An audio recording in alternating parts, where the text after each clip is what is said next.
नमस्ते सुमहामाये, श्रीपीठे सूरपूजिते, शंखचक्र गदा हस्ते, महालक्ष्मी नमोस्तुते। नमस्कार सर्वांना, श्री स्वामी समर्थ। बघा, आपल्या सगळ्यांनाच माहिती आहे की आज मार्गशीर्ष महिन्यातील तिसरा गुरुवार आहे।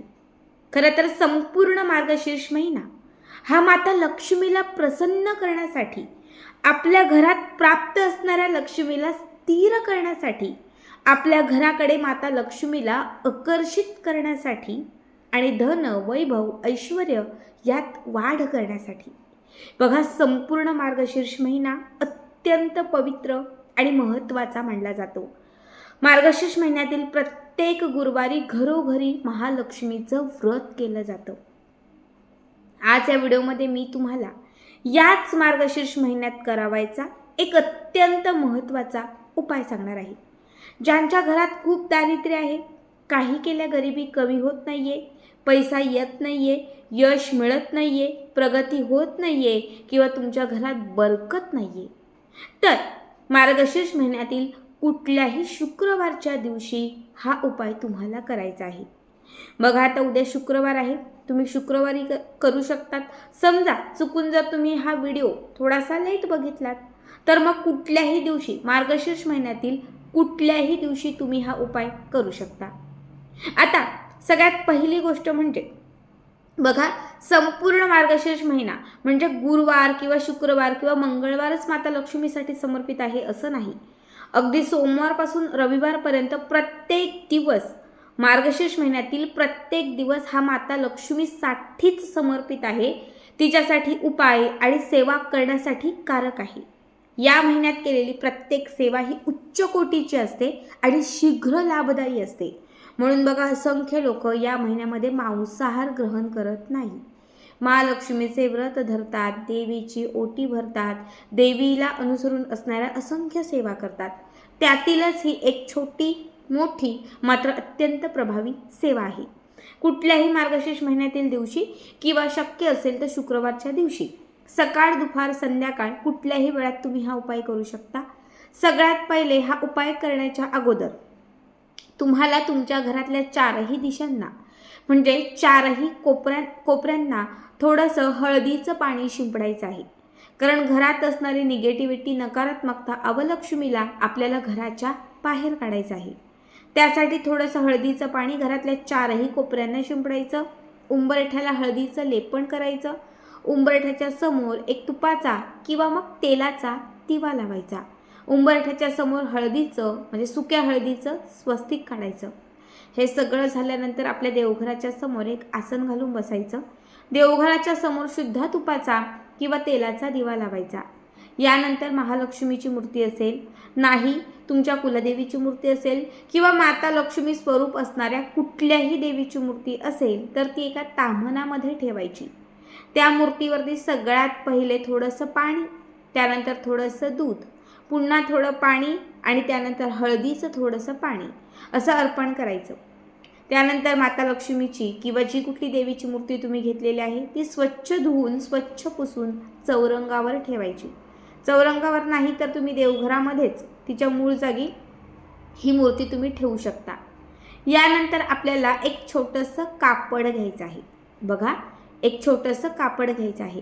कापड लाल किंवा हिरव्या रंगाचंच असावं, कोरं करकरीत असावं, छोटासा रुमाल घेतला तरीही चालेल। आता माता लक्ष्मीच्या समोर हे कापड तुम्हाला ठेवायचं आहे आणि त्या कापडाच्या वरती थोडे तांदूळ ठेवायचे आहेत, अक्षदा ज्याला म्हणतो आपण, ह्या अक्षदा किंवा हे थोडे तांदूळ ठेवायचे आहेत। यानंतर आपल्याला 21 फुलवाल्या लवंगा घ्यायच्या आहेत। किती? 21। एका प्लेटमध्ये 21 लवंगा घ्या। घेतलेल्या 21च्या 21ही लवंगा हळदीत बुडवा। लवंगाचं फूल असलं पाहिजे, हे फूल अख्खं असलं पाहिजे। लवंगाचं फूल हळदीत बुडवायचं, आपल्या उजव्या हातात घ्यायचं, लक्ष्मीची किंवा देवीची प्रार्थना करायची। एक वेळा महालक्ष्मी अष्टकं म्हणायचं, नमस्ते सुमहामाये, श्रीपीठे सूरपूजिते, शंखचक्र गदा हस्ते, महालक्ष्मी नमोस्तुते।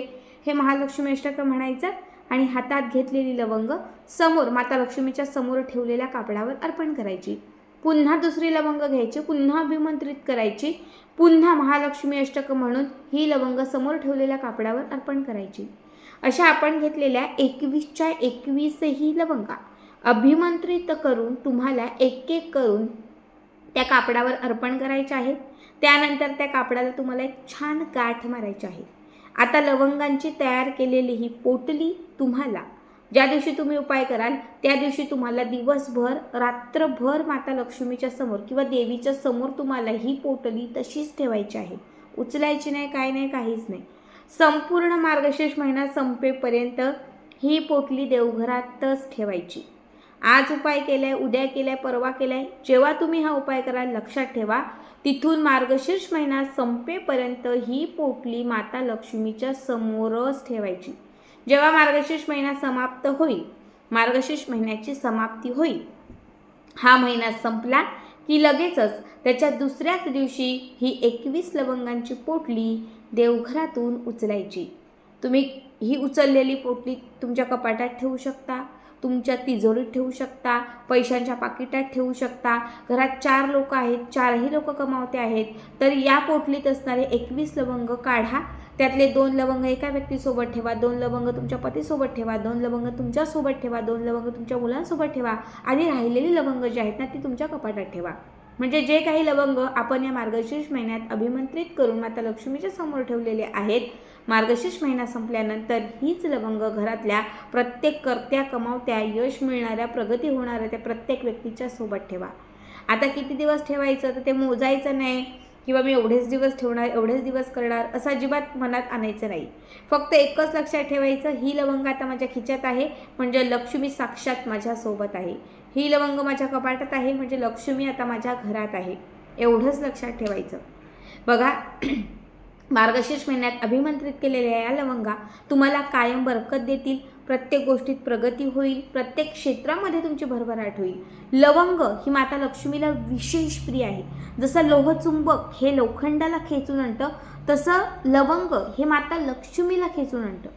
लवंग हा पैसा आकर्षित करतं, लवंग धनात वाढ करतं, लवंग घरात असणाऱ्या लक्ष्मीला स्थिर करतं आणि प्रत्येक क्षेत्रात आपल्याला बरकत देतं. मार्गशीर्ष महिन्यातील लवंगांचा हा उपाय तुम्हाला 100% सिद्ध ठरेल आणि तुमच्या मनात असणाऱ्या सर्व इच्छा पूर्ण होतील. नक्की हा उपाय करा आणि आजचा व्हिडिओ कसा वाटला कमेंट करा.